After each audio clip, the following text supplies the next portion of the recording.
Right, so I don't know if you can quite make that out, but it says here, in memory of the people of Snap.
Could have been a room here, couldn't it? No. There's a room. Inside the cottage? Yeah, I reckon this is someone's room, you know. This is someone's room. You can quite just about make out an outline of where it's built up a little bit around us here. So where I'm stood right now is probably where people lived over 100 years ago, and where the outline is, you can see like there's rocks and stones which probably made up the walls, and they've since all been caved in. There you go, look.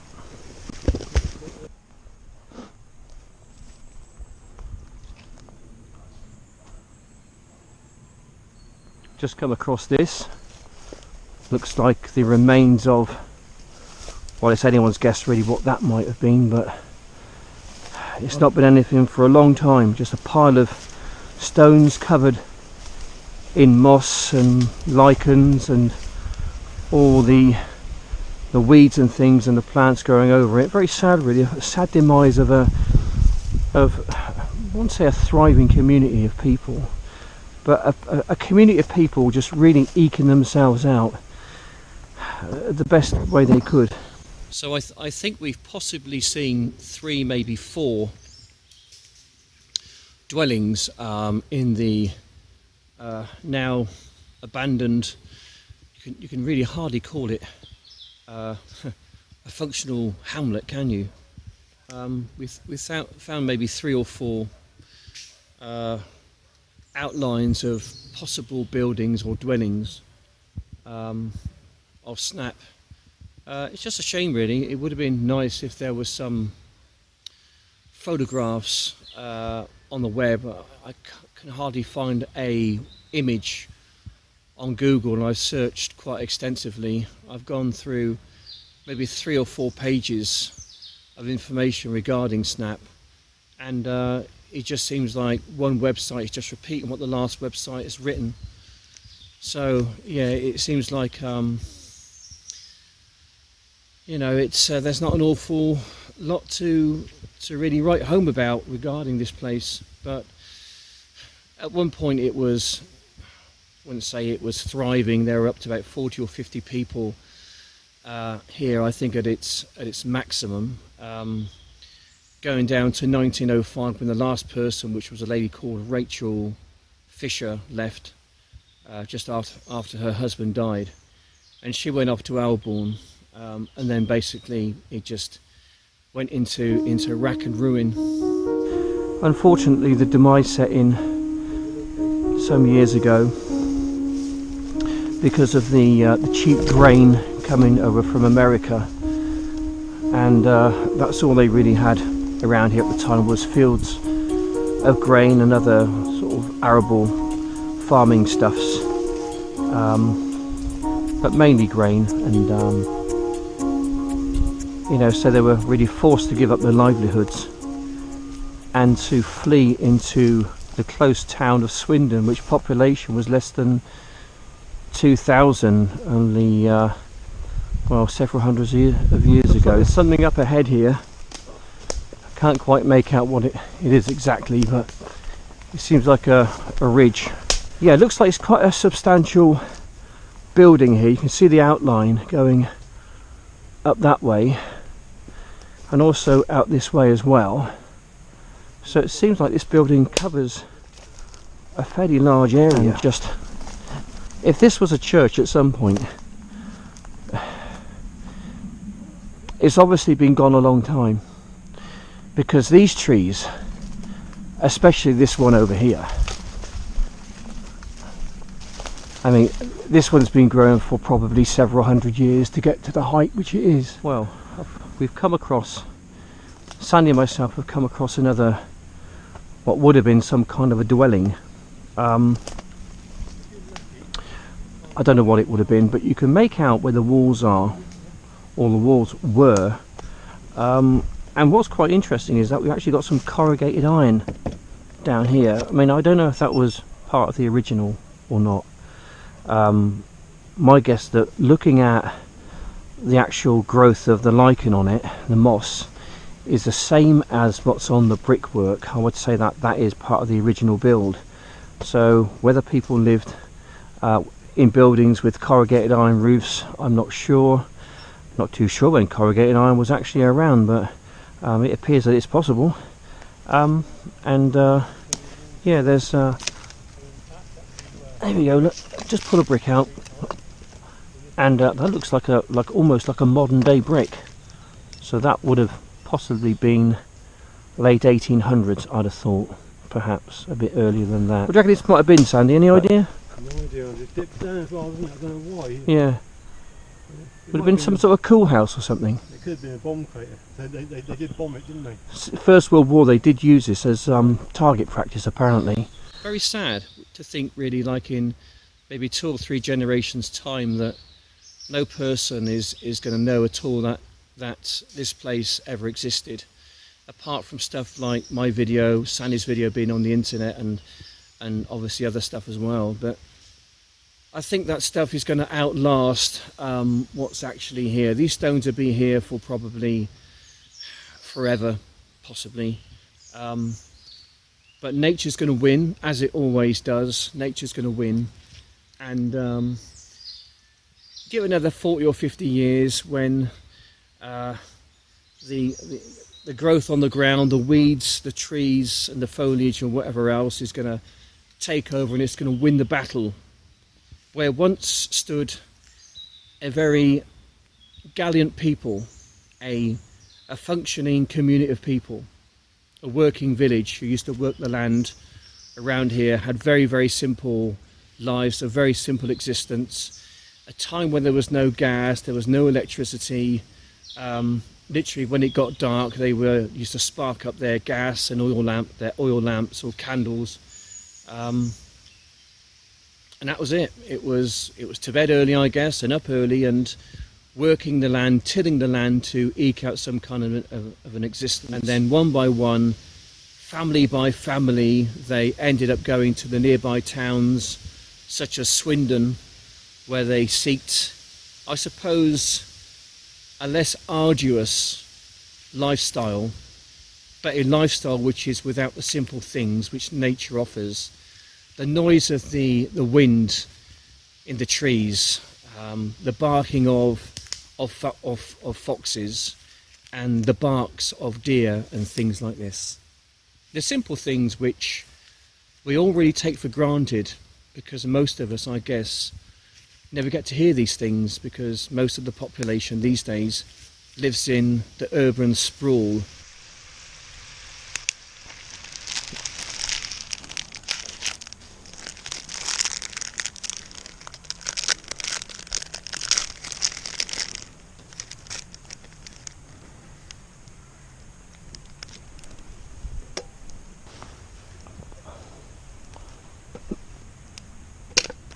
Nice sharp knife. Very sharp knife, got to be careful.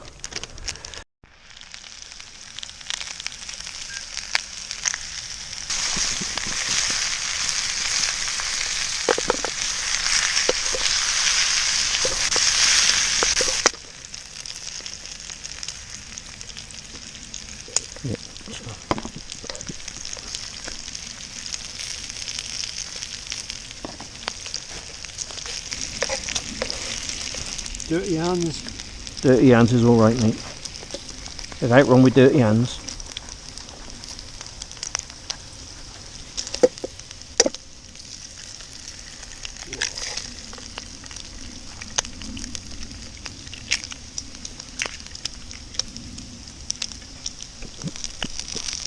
Down the hatch.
That's a mighty sandwich that is. Oh. Put the I put the kettle on. Oh yeah, nice brewing, nice. That ain't bad, bruv. Nice and hot. Oh, hello. The bacon's just fallen out. The sausages wants to go as well.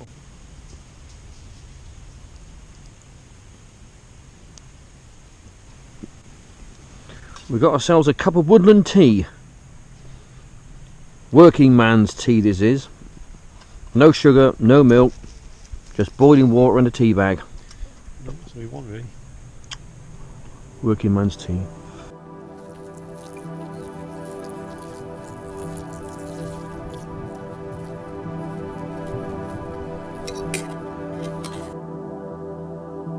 Snap was a hamlet in the parish of Elbourne in north-east Wiltshire. Its origins are not known, but by the medieval period it was established as a small farming community. Its population stayed at about 40 to 50 for several hundred years until the end of the 19th century. The people of Snap were employed on local farms, but major changes in agricultural practices then made them redundant. Most of the last inhabitants moved away in search of other jobs elsewhere, apart from an elderly couple who remained for a few more years.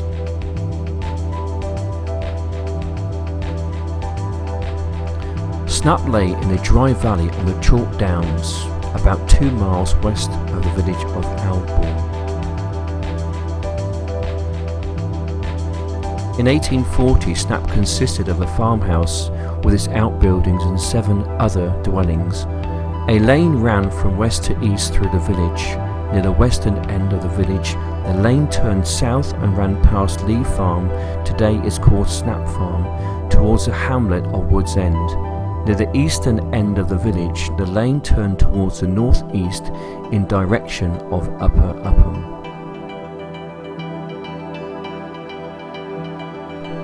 The first record of the name is in 1268 as Snape. The aerial photographs have clearly established that it is surrounded by the remains of a large Celtic village, and Hoare, in his book called Ancient Wiltshire, claims that Samian ware was found there. The size of the village does not seem to have changed much since 19 poll taxpayers were registered there in 1377. For in 1773 Andrews and Drury published their map of Wiltshire showing 10 dwellings at Snap, 5 or 6 cottages at Woods End, and nearby hamlet which has now returned to the size after its boom in the 19th century.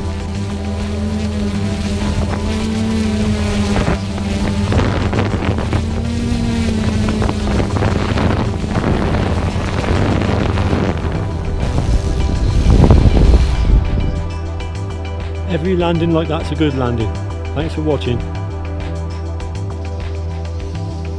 A toast, a commemoration to the brave, gallant people of Snap. You fought a good fight, you worked hard. Your demise was not down to yourself, it was taken out of your hands. We think of the people of Snap as we make these videos and the viewers also watching these videos. So to you, dear people of Snap, who now long have fallen asleep, we salute you for what you have now left behind and given us. Part of England, part of our heritage.